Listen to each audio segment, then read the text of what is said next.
But wouldn't you just direct the individual? And I'm not talking about just you, Right. but anybody in your situation. Wouldn't you just say, here's her address, here's her phone number, here's this, rip it off, hand him the letter back, hand him the address and say, go and deal with this individual. She don't live with me. Right. Possibility. I mean, I don't really have a lot of. It's not an issue that had ever crossed my mind that I was ever going to be thinking about. So You were caught off guard. I was caught off guard.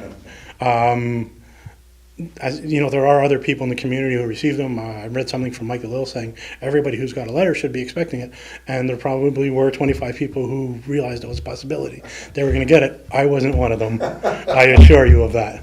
It never crossed my mind, so I never sat back and, well, how am I going to approach this one? It's just didn't happen. So that was on March 4th when Carl Right. when Carl gave you the letter. What has happened since March 4th?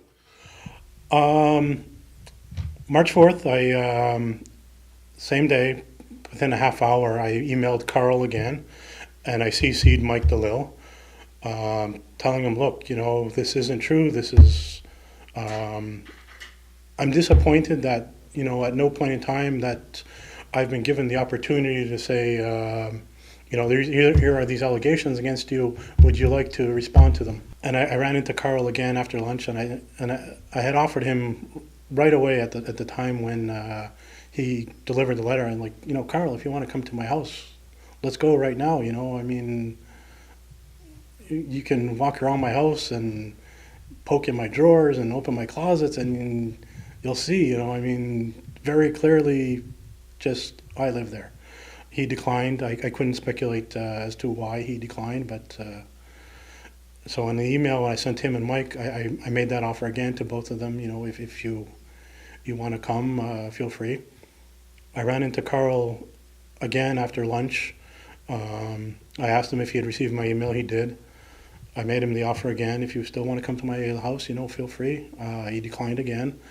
He told me he would bring it back to the table, what I had given him, and I guess at this point in time, I'm still thinking, you know, I mean, the table will say, you know, okay, this has been a misunderstanding on our part. Thank you very much, and sorry. Yeah, well, what I had asked Carl about that in regards to what, you know, doing your homework on the whole process, not just your situation, but everybody else, getting to the point. However you find out that an individual is living in a community and where and with who, then what kind of homework are you doing? How do you actually know that they're there? How do you actually know now that they're still there? Right. You know what I mean? It's like, you know the letters are going to go out. Why don't you just go and knock on their door? Why don't you just go and talk to the individual and find out? We all live in the same community. We shouldn't be afraid of each other. Go knock on somebody's door and ask them. Right. You know, before we put somebody through this.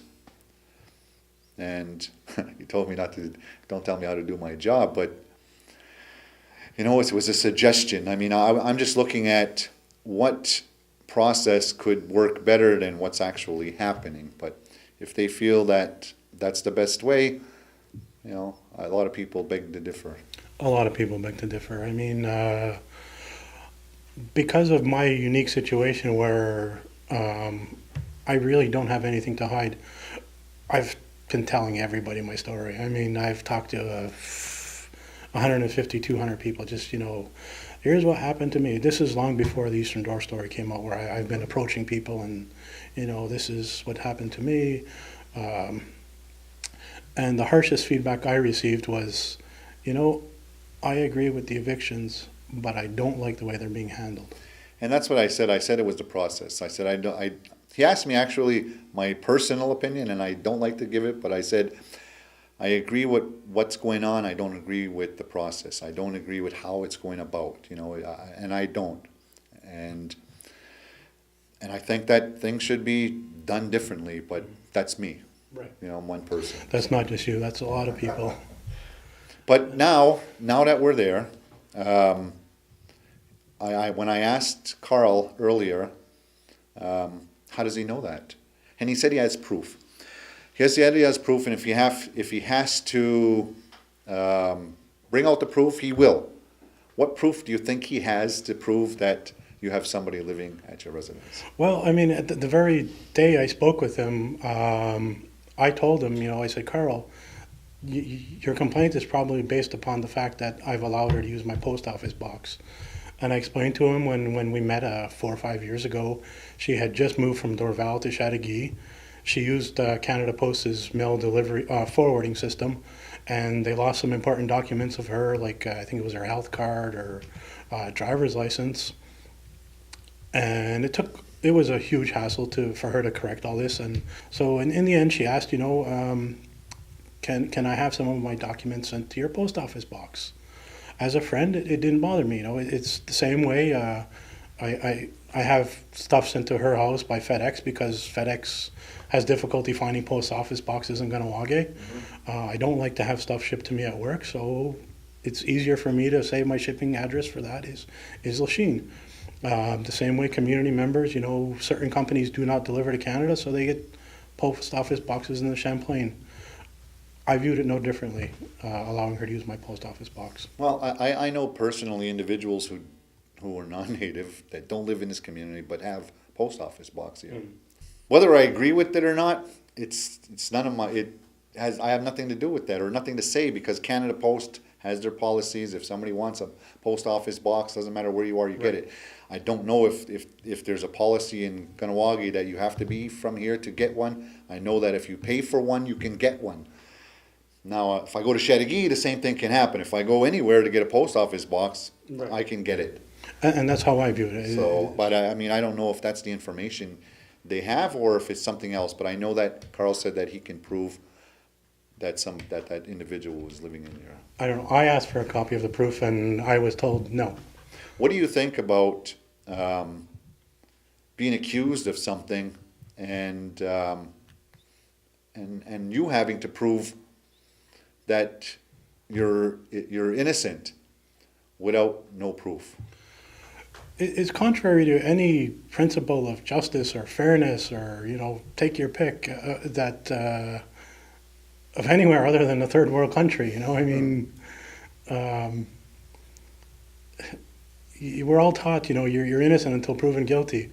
Somebody made a point to me, if I was a drug dealer or a pedophile, they wouldn't press charges or anything against me until I was proven guilty.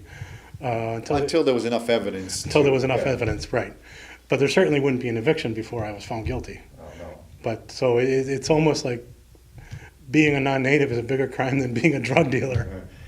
Yeah, but you're not being evicted. The individual supposedly who's staying with you is. Well, I mean, whether it's me or somebody else, I mean, it's eventually going to come to that process where somebody is going to have to make the choice, being with this person who cares for me is more important than my address in Ganawage. And yeah, well, so you can't, it's there's some people with that received letters and actually are selling their house and moving. yeah.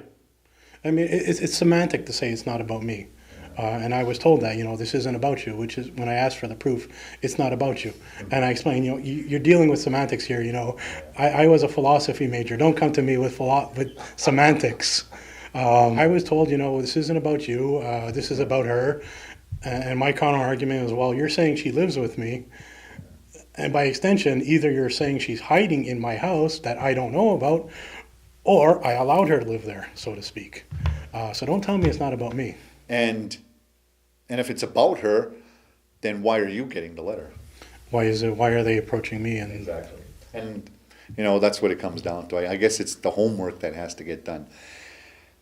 The reason why I asked you to come on here because Carl was coming on earlier, and we were going to talk about you, and I wanted to be fair to you and give you the opportunity to say what you had to say in regards to that. I know that you had done other interviews in other media. right. But at the end of the day, what do you want?